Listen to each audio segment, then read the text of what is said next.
It's high noon up and down the Wasatch Front, and Scotty and the coach are just getting started.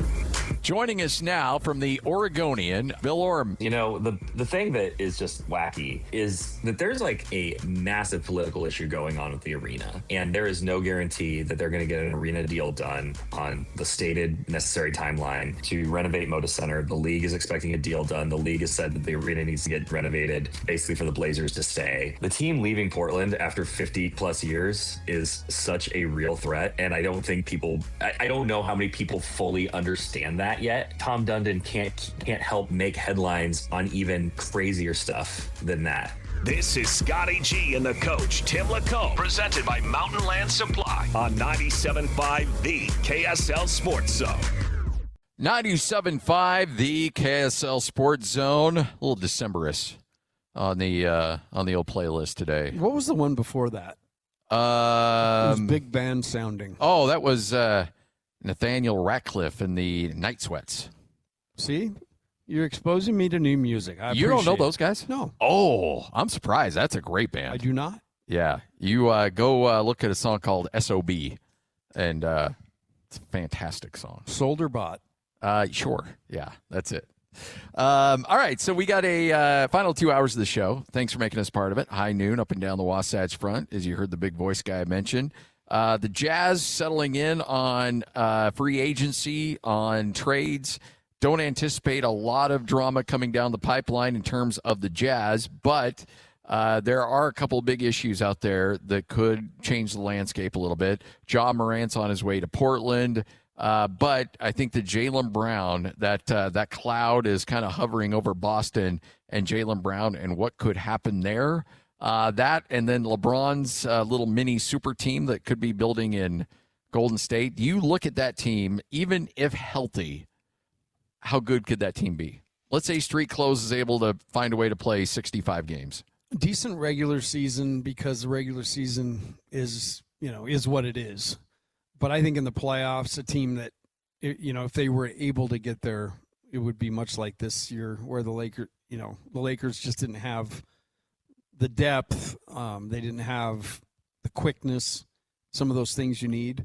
That would really hurt them there. And Curry's still amazing. Of all the guys still doing it, the older guys, like Curry's the guy I think that still does it consistently at such a high level, the things that he used to do. Mm-hmm.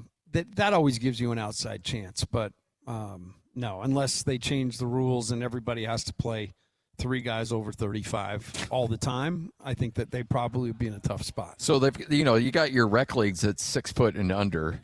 I wonder if they have a league where it's 35 years or older. Maybe LeBron will start one. Yeah. So he can play into his 70s. There's part of it too. Like, why isn't it enough? Like, what are you doing? I think there's probably, and you've been around coaches, that it's your identity for so long, you don't know what life is like without it. And you're part of you is a little scared of what it's like to step away from the game. Because it's just been who you are your entire life. You don't know anything else. Yeah, I kind of lived that in essence, going from coaching to not. And what I found more than anything is just the number of people that you used to talk to all the time that just disappear. Yeah. That's what happens is you realize that people were talking to you not because of you, but because of where you were. LeBron just has so many things going for him. He's got so much money and everything else, but it just shows you, like, it's his way of life and has been since he was a teenager. Yeah. And maybe that's what he's fighting, is he doesn't want to grow up.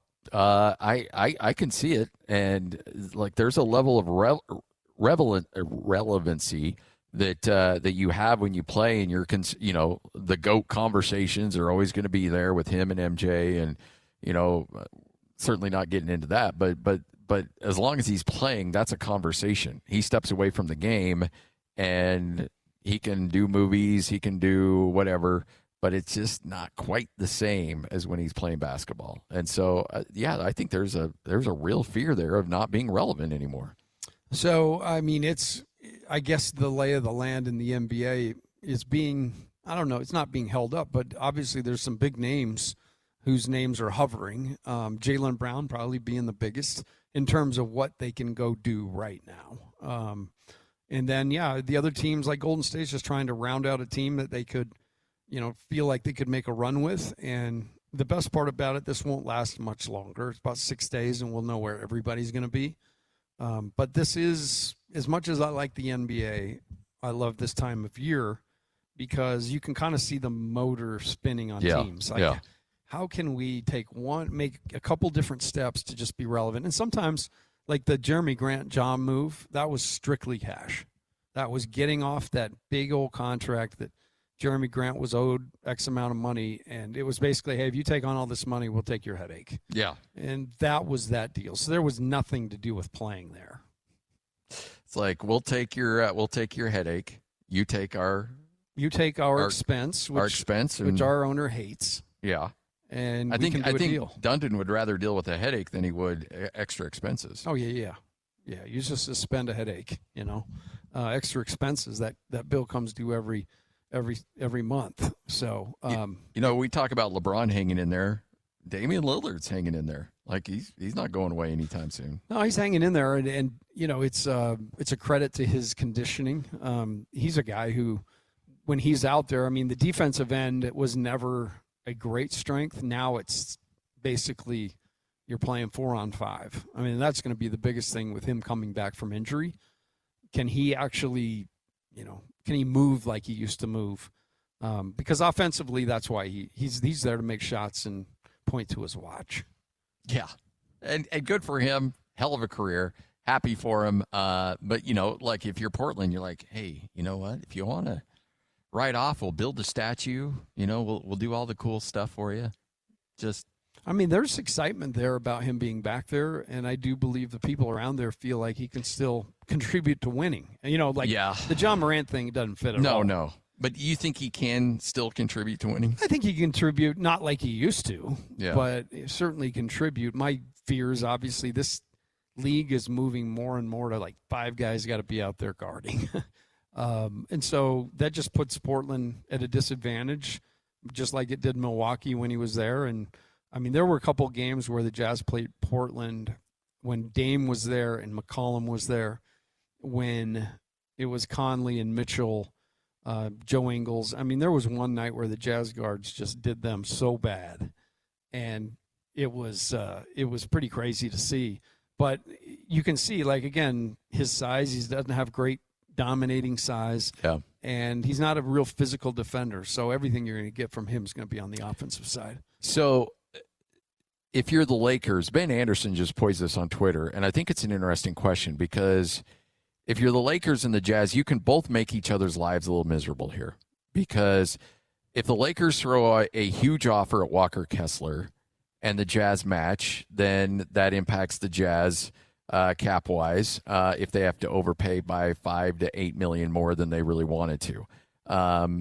So the Lakers can kind of stick it to the Jazz there. However, if the Lakers do sign him to a contract, and if you're bluffing and just trying to raise the price, then you could say, okay, yeah, take him. Or, which is more likely, you wait until, 7 or 8 days before you have to make that announcement whether or not you're going to resign. And the Lakers can't use that money in the meantime, even if they're 100% sure that the Jazz are going to match it. You have tied up that money. It's essentially like you've spent it up until the Jazz say, no, we're going to match it. And then they release the funds and you can go play around with that money again. But until then, it's as if you spent that money and you're stuck. So the Jazz can make life a little miserable for the Lakers too, in not allowing them to seek other opportunities to build their team. And that's why you're seeing them meet with Duren. They'll meet with Walker. They'll get their plan of attack, how they want to go out spending this money. And like you said, it's whether it's spent or not, it's allocated. And once it's allocated, that deal has to basically expire, and then you can actually offer money again. So they got to be strategic in the way they do this, and that could work in the Jazz favor too. And so now the question is, how much money and for how long? And I think you dropped a line that the Jazz will be willing to match up into a pretty high number. This is me because I'm just trying to look at the cap itself over the next couple of years. But I would think that they would bring him back unless that number starts with a 4. Like, I think they can find a way for a couple of years, and we mentioned it. Like, right now they're offering him, 29 in the deal. Move it to 33, make it a 3-year, $99 million deal, and finish it. So these are the things that will transpire. I do believe that the Jazz are in control here. They're not going to, this will be done on their terms. They will make the decision, hey, that number's too high, or, we see the value in this for a couple of years and we're going to go get it done for a couple of years. Do you think Rui comes back to the Lakers? I don't know. My gut tells me no. I think he may be out there as well, but all that depends on their tack, what they decide to do, where they decide to throw their money first.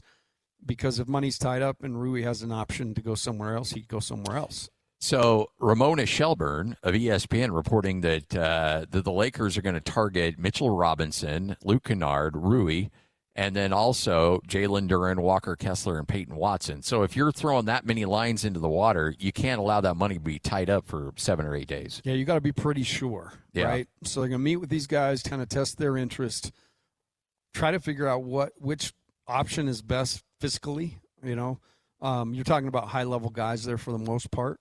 I love Peyton Watson. That's a hot name right now from Denver. Played at UCLA and came into the league with hardly any stats, and he's just been terrific. Guy who gets better every year. So they're on the right guys, and if a priority is to sign Rui, that's interesting. But I do think, like you said, they've got to make a decision where that money goes. And, if they decide to throw a bunch of money at Walker and allocate it, there could be – that's where it gets kind of interesting for the Jazz. But, again, I don't think you let a couple $1 million a year for a couple of years mess with what you've got built.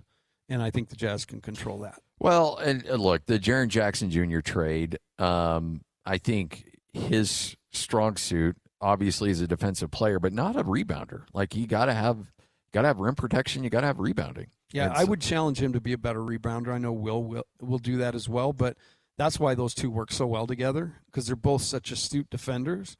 But Walker's like a vacuum cleaner when it comes to rebounds. I mean, that is one of his most elite skills. And first year he got pushed around like crazy, bulked up, and he started delivering the blows. And he's a nemesis on the offensive glass, and he's a absolute rim cleaner on the defensive side. So, a lot of reasons why Walker is important to this team. So make no mistake, these are key moments here for the Jazz. It's key moments for the rest of the NBA, and you're right. In the next week or so, we're going to have a good vibe on how the league's going to look next year, and then you can really start to judge what to expect from the Utah Jazz, what your expectations are. Because right now, even if Golden State ends up putting that team together, I still think the Jazz finish higher in the West than they do. Oh, I do too. Yeah, the Jazz will finish higher. Just because they've actually got depth, they got size. I mean, all the things we've talked about, versatility, play different ways, succeed different ways. Different guys every night have a hot night. Those are the teams that are hard to beat. If it's Golden State, it's going to be like Porzingis just re-signed. So seriously, in order to they will take your ID. It's like going into a club, but you must be 32 or older to enter this gym. That's what they're putting together. The senior circuit.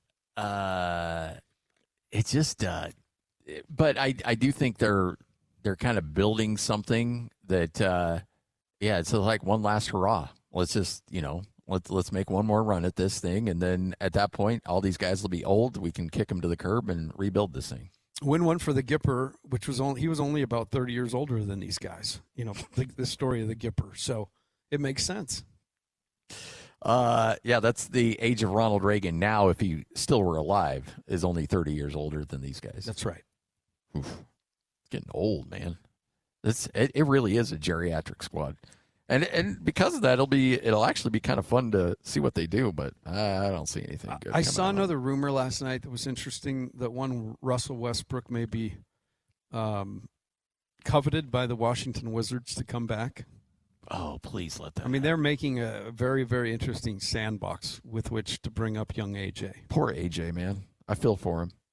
I mean, look, he's going to get all the promotion. He's going to get all, like, he's living in a major market. Like, there's a lot of things going for him, but that team is going to be a dysfunctional mess. It already is right now based on the characters in that locker room. You throw in that gasoline onto that thing and Russell Westbrook.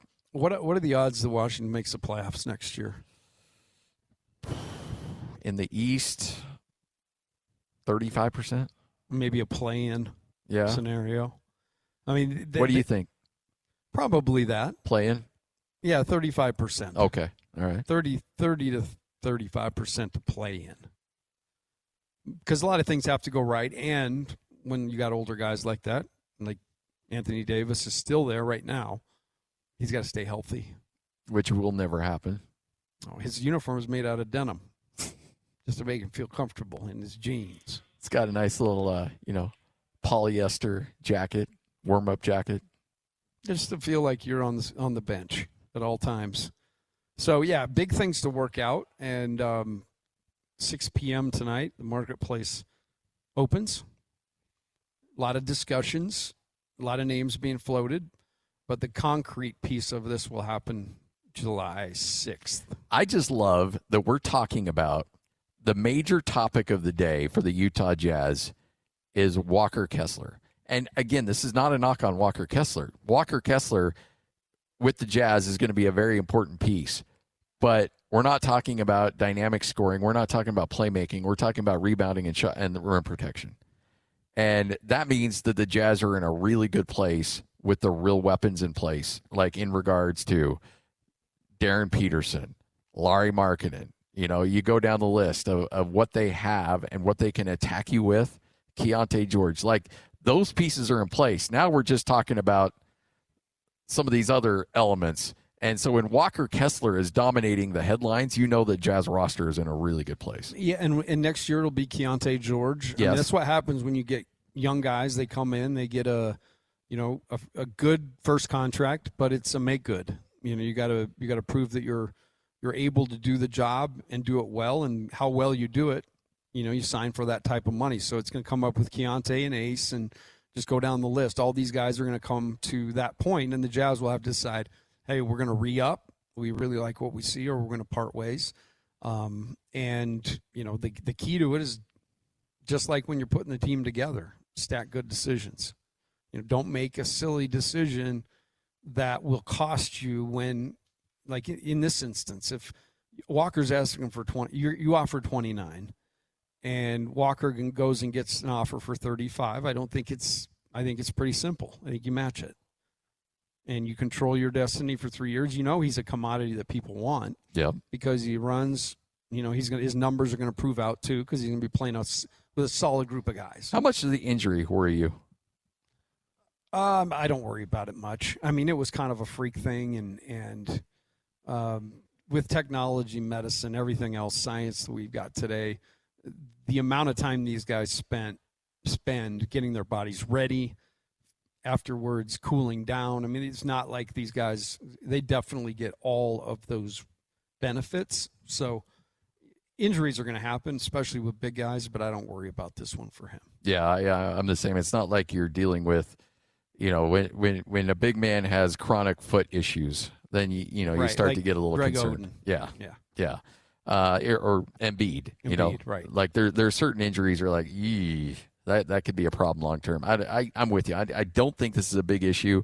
But if you're Will Hardy, you're just sitting back and just saying, okay, when we get him under contract, the amount of flexibility we can do and we can have with this roster is really fun. I didn't have a chance to chat with him at the press conference, but he was there, and there wasn't a happier man in that room. Darren Peterson, very happy. Austin Ainge, very happy. Ryan Smith, very happy. A lot of fans were very happy that we're there. They invited, some corporate sponsors and some Jazz employees and their families.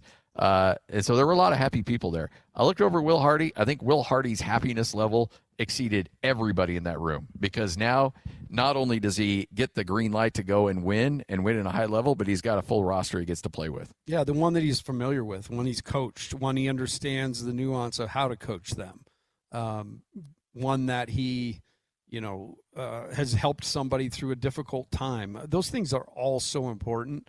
And so all of that together, with the fact that there's a ton of talent, and not just talent, but versatile talent. Yes. Talent that you can move around. He's going to have a lot of options. And that's not been the case. His options have been fairly limited. So, yeah, I said the day that Jaron got traded, you could feel it almost in the building, but Will looked to be about 15 pounds lighter that day. And I think it's just progressed from there. That was the big pivotal move. That move doesn't happen if Keontae doesn't do what he does. Oh, yeah. Though. No, those are completely related. Spot on that. And then also, that exceeded your timetable immensely. Yeah. Allowing Keontae George to make that jump like that. Yeah, it definitely, what it did was like, okay, we've got something here. And, it allowed the Jazz to shift from the developmental phase and putting things together to kind of seeing, hey, man, we could possibly get this thing done. At that point, they had no idea they were going to get the second pick and add Jaren Jackson. Well, and that's the thing. Or excuse me, Darren Peterson. Yeah. But at that press conference, that's the one thing that has me concerned. And I asked Austin about it, and I think that he, in a roundabout way, admitted that it's going to be a change. But you've had so many guys that throughout the last several years, it's all been about development. All right, Laurie, you're not feeling great. You got the flu. All right, let's sit you out for a few days. And that's been the most important thing, is about developing and, frankly, losing games. Now, all of a sudden, you're flipped the switch and like, okay, guys, let's go win. And Laurie Mike says, man, I got the flu bug, man. And they're like, okay, I don't care. Get your butt out on the court. We got to win games. It's February. We're trying to get playoff seeding. You got to win. We got to go. It's like, well, the last couple of years, we've been kind of chill on stuff like this. Yeah, not anymore. How much of a concern is it within that building to kind of change that culture and flip that switch? I think when you have competitors like this, it shouldn't be an issue, but I'm still got a lingering concern about it to a certain extent. I would say that the culture's actually changed, and it's changed for the better. I think everybody understood what was going on. I mean, you'd have to live under a rock if you didn't. Yeah. And, my take on it is that guys were actually chomping at the bit to play. That certain guys, were being held out for precaution in some cases, that if the Jazz are in the middle of something big, they're not going to be held out for precaution, if you know what I mean. Yep. So I don't anticipate that being a huge issue. I know that's been brought up, and I think it's fair, but I just don't, with Will Hardy and what he's built, I don't see that being something. 97.5, the KSL Sports Zone. Scott Garrard, the coach, Tim LaComb. All right, 97.5, the KSL Sports Zone. Ladies and gentlemen, The biggest name. You're locked on to Scotty G and the coach, Tim LaComb. Presented by Mountain Land Supply on 97.5, the KSL Sports Zone. By the way, this song is actually a yacht rock remake of the Foo Fighters' Everlong.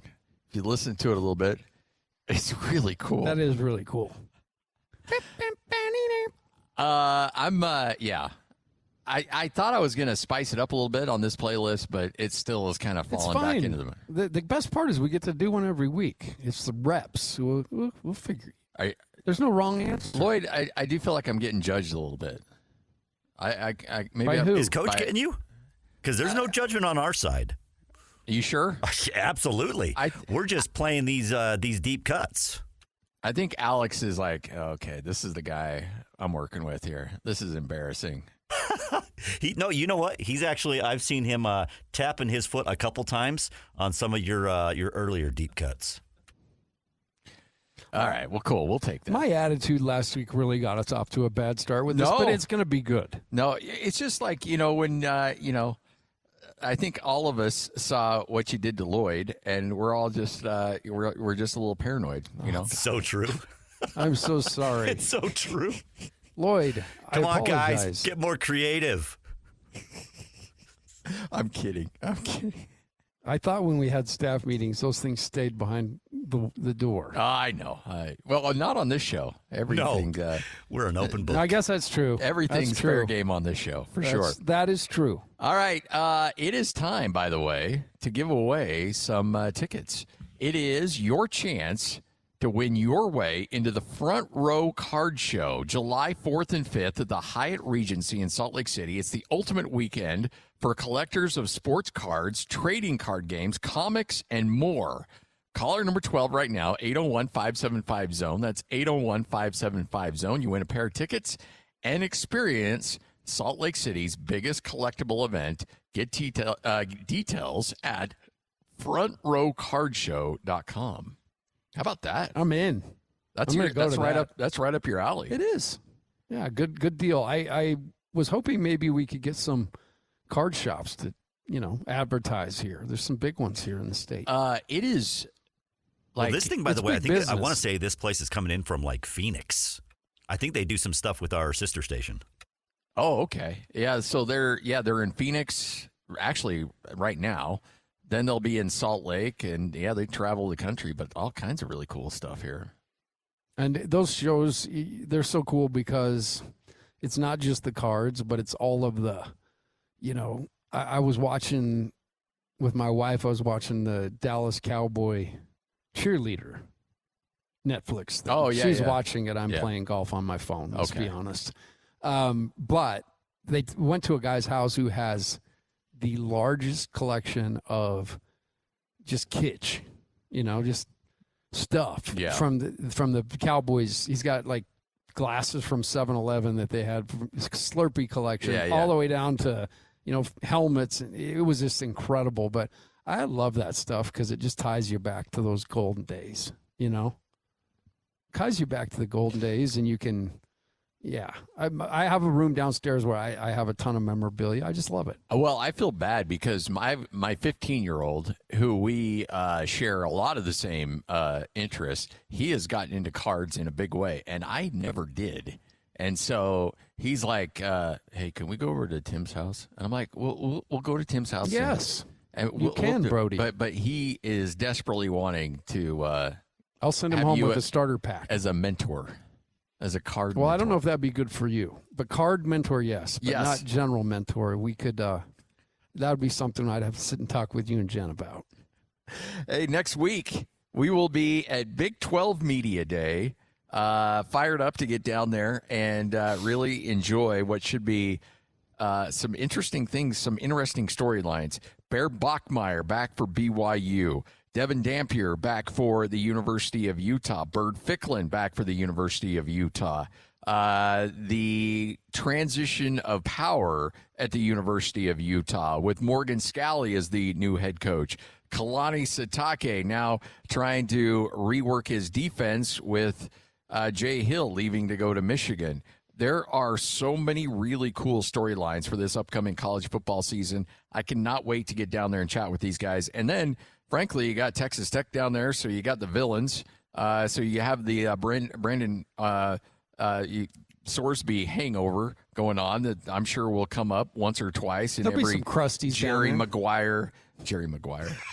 Yeah, him too. Yeah, he'll be down there too. Joey Maguire. brother Joe. And so there are so many really cool storylines. We'll have complete coverage. We'll be live all day, both days of Big 12 Media Day. PK, ourselves, Jake and Ben. So nobody's going to have it covered better than us. But I'm telling you, we are not lacking for any storylines whatsoever at that thing. No, it'll be so great. It'll be my first one. Yes. I've always just listened to you guys go down there. So I'm excited to go home. That's a high school spot for me. And I'll take you on a tour. I love it. Kind of like the tour that Kramer took everybody on in Seinfeld, the story tour. I'll take you on one of those. Biggest storyline to me for this upcoming college football season is not necessarily Morgan Scalley. I think everybody's looking at Morgan and being, okay, this is the number one story, and it is huge. Make no mistake. To me, there is a standard that has been set over the last 2 years at BYU defensively, and making that transition from Jay Hill to Kelly Papinga. I think Kelly's a hell of a coach. I think he's going to do a great job. But that to me is what I'm really fascinated about, because for so long, BYU had struggled defensively. For so long, BYU, especially at your so-called skill positions defensively. And then over this last stretch of 2 or 3 years, the safety play has been great. The corner play has been immaculate. They haven't been able to get after the quarterback maybe as much in terms of sacks, but they've gotten there in terms of pressures. So there's so many things in regards to, does that defense continue to take that trajectory upwards?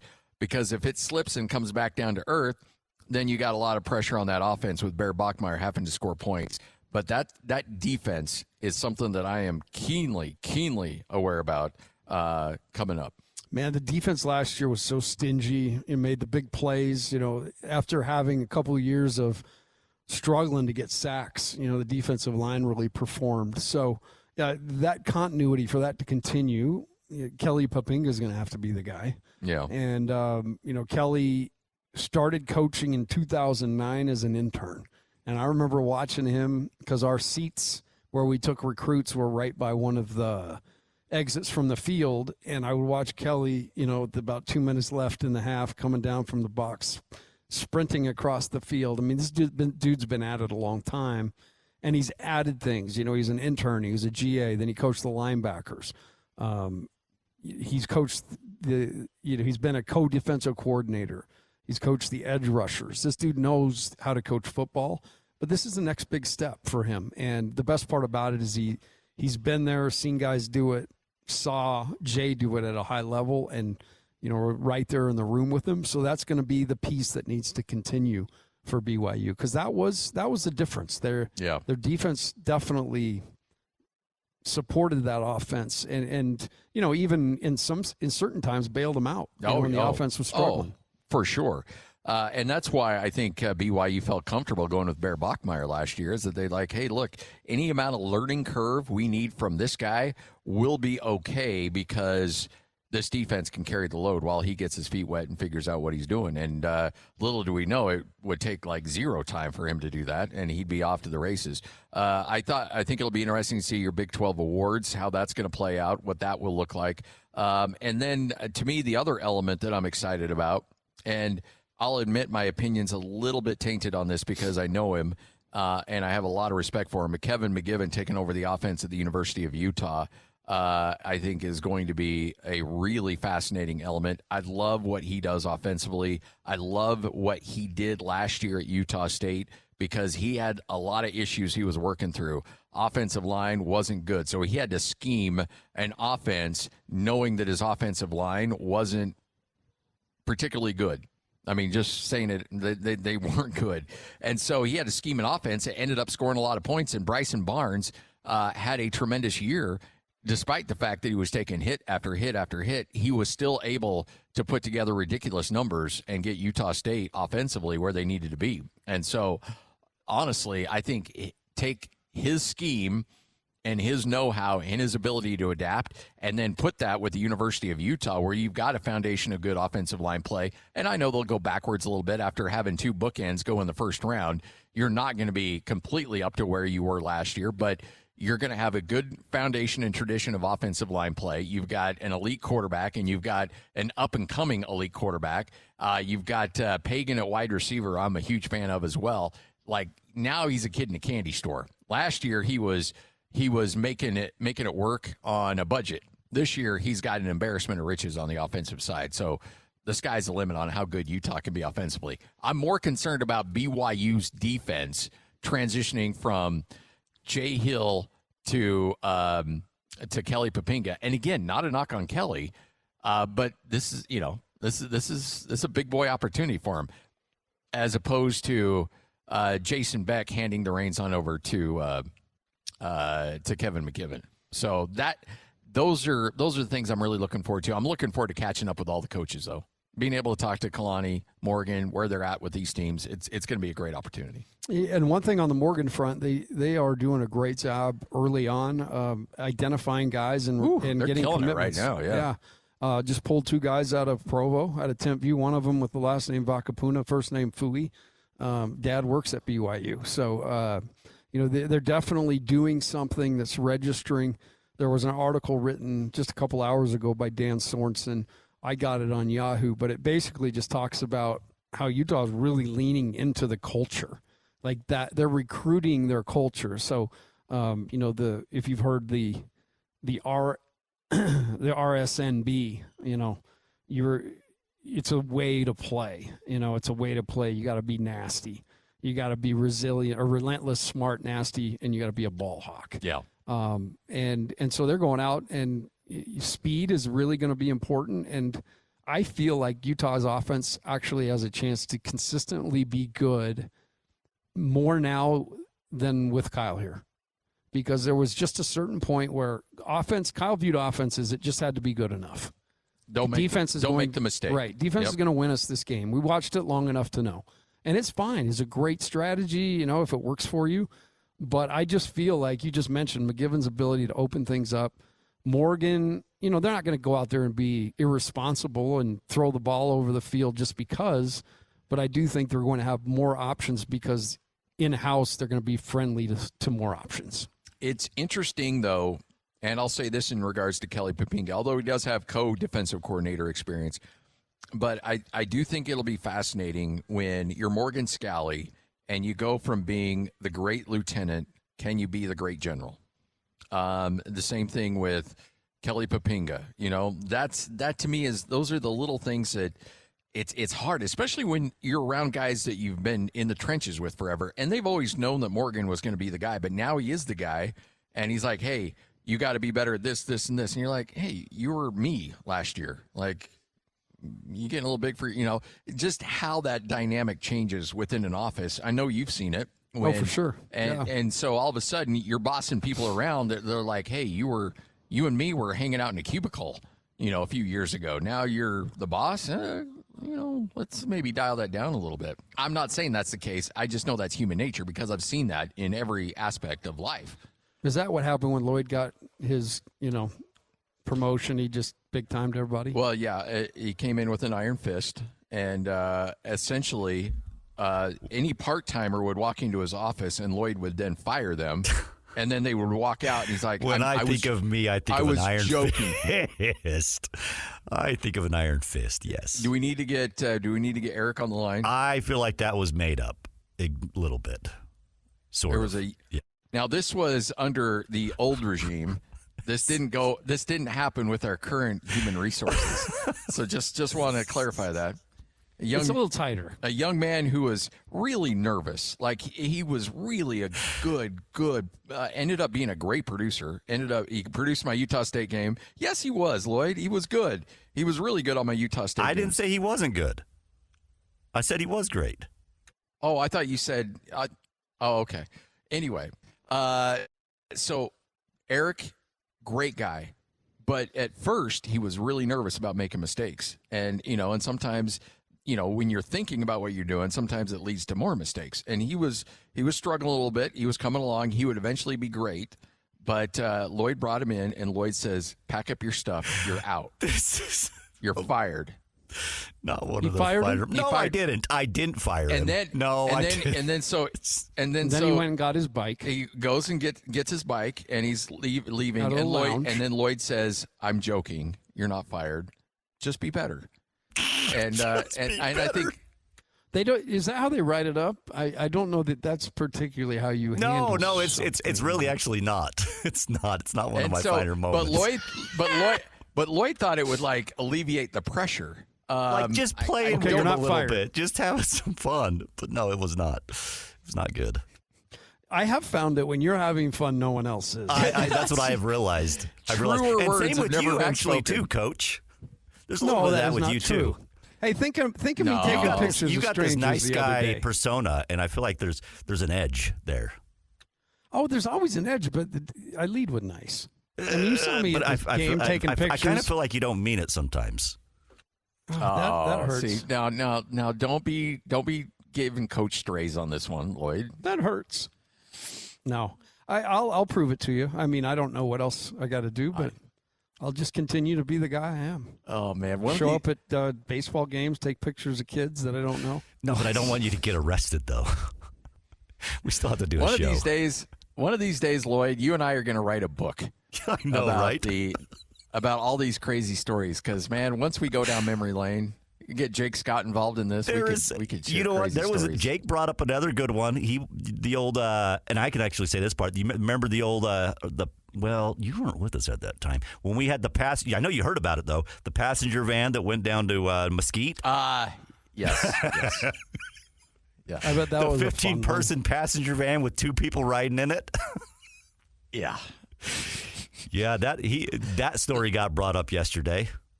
Nothing like nothing mysterious about 2 people riding in a 15-passenger van going down, the I-15 at all. Yeah. Hey, we're looking to start a club. Do you want to come with us?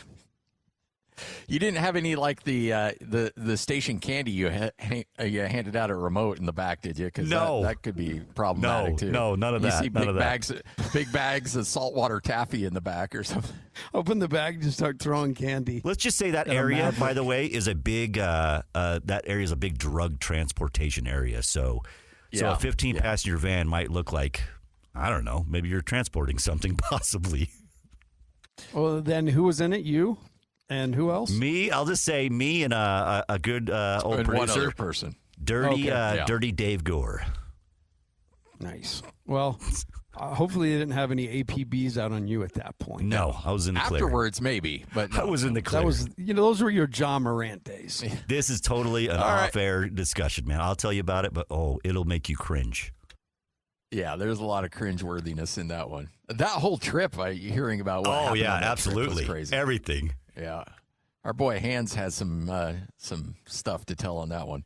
All right, 12:52. You're listening to 97.5, the KSL Sports Zone. As the Mammoth and the Utes, Cougars, and Aggies. When it comes to sports in Utah, we've got you covered. This is Scotty G and the coach, Tim LaComb, presented by Mountain Land Supply on 97.5, the KSL Sports Zone. 97.5, the KSL Sports Zone. Scott Garrard, the coach, Tim LaComb.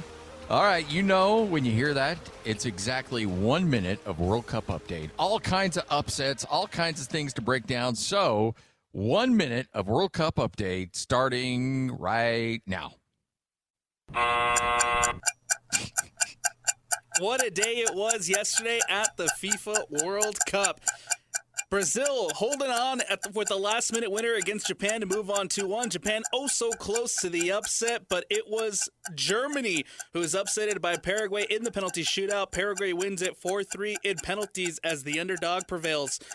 Yesterday as well, the Netherlands and Morocco going head-to-head. Morocco with a late last-minute goal to equalize. This game goes all the way to penalties, and Morocco takes down one of the favorites 3-2 in the penalty shootout as they move on. Norway right now with a last-minute winner from Erling Braut Haaland. They move on against Ivory Coast 2-1.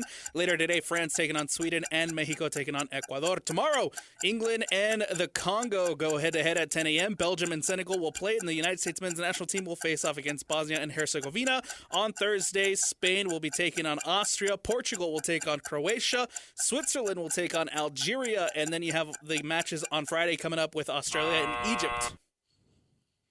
All right, Lloyd tried to buzz you right out of the gate. That was a total accident, Alex. Total accident. I don't know what I did. That was the radio version of over before it starts. I know. Like Lloyd was like, you actually have 1 second of World Cup update. Yeah. But you can't even get it in a second. Yeah. Great job, Alex. We appreciate it. Thanks, guys. And Auf Wiedersehen. Auf Wiedersehen. And goodbye to the Germans. All right. Right here at Tim Daly Mazda, Southtown.